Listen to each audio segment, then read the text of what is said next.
Hello everybody, in today's video I'm going to show you how to resize videos for all platforms in Kapwing. When you post the same video on different platforms, size matters a lot. A video made for YouTube horizontal won't look right on the other socials. Instead of reediting everything, Kapwing lets you quickly resize one video into multiple formats. So select to one of the browser you prefer. In the top there's an address bar, type down kapwing.com and enter it. And over here you can simply start editing by going to this create new and upload a media.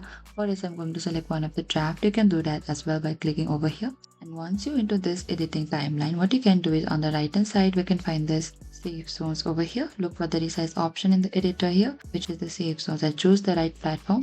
You can select to this YouTube or the YouTube resize and click onto this resize canvas here, and it will automatically shape into the platform size. And you can just click onto this all over here, and that is it, and your canvas will adjust automatically. And after you're done, you can simply export project in the top right corner, and using Kapwing properly means you can turn one video into content for all of the social media, and this is exactly how creators scale fast. Thank you for watching this video. I hope I could help you. If you have any queries or confusion, please comment down below and we will reach out to you very soon.